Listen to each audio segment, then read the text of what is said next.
Headline: Who is Kevin Warsh, Trump's Federal Reserve nominee? Published at 1:18 p.m., April 15, 2026. Donald Trump has nominated cryptocurrency fan Kevin Warsh to succeed Jerome Powell as the chair of the Board of Governors of the Federal Reserve System. Powell, originally a Trump nominee, has repeatedly clashed with the president and the Federal Reserve. These clashes have included verbal assaults over what Trump believes to be Powell's reluctance to adequately lower rates, and the Trump administration starting seemingly spurious criminal investigations into Powell. Now, with Warsh nominated as the likely successor, the crypto industry has turned its attention to how he might treat it. Warsh's father-in-law wanted to annex Greenland. Warsh, a graduate from Stanford University and Harvard Law School, early in his career worked for Morgan Stanley, eventually rising to executive director. At Morgan Stanley, he worked in mergers and acquisitions. In his personal life, Warsh is married to Jane Lauder, a likely heir to the Estee Lauder fortune. Ronald Lauder, Jane's father, is a major Republican donor and supporter of Trump, reportedly responsible for convincing Trump that annexing Greenland was worthwhile. Not many qualifications, but plenty of cash.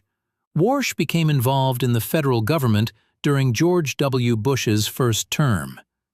During that term, he served as Special Assistant to the President for Economic Policy and Executive Secretary of the National Economic Council. After serving several years in the White House, Bush nominated Warsh to be a governor of the Federal Reserve System. Read more.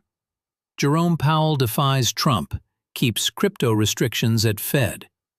At the time, the New Republic noted, "Other than a Harvard law degree and 4 years in the White House, the only qualification that jumps out at you is the $165,000 plus his father-in-law has donated to various Republican committees since 2002. Warsh was confirmed as a governor of the Federal Reserve and took office in February 2006. Warsh resigned from the Board of Governors in March of 2011. In 2016, Warsh became part of then-President-elect Trump's President's Strategic and Policy Forum. Paul Atkins, now chair of the SEC, was also part of this forum. Warsh's crypto holdings. Warsh's recent financial disclosures have revealed that he has substantial exposure to the cryptocurrency ecosystem. This includes: much of Warsh's exposure comes from his links to Abstract Holdings, LLC, and AVF1, AVF2, AVF3. Additionally, Warsh is exposed to Elon Musk's SpaceX and XAI through the recent SpaceX-XAI merger. Much of this exposure comes from his links to Abstract Holdings LLC and AVF1, AVF2, AVF3. The above list contains a number of firms that have endured their share of missteps and controversies, including Decentralized Social, which arose from BitClout, the platform that planned to take on Facebook by taking advantage of people's likenesses without their permission. Warsh also invested in Basis, a previous project from the BitClout founder Nader Al-Naji. This project was a tri-token algorithmic stablecoin system that never launched. Additionally, Polymarket ties him closer to Donald Trump Jr., who's an advisor to Polymarket as well as an investor in it through his venture capital firm 1789 Capital. Furthermore, since he has exposure to multiple other funds, including Polychain and Scalar Capital, his actual indirect exposure goes beyond this list.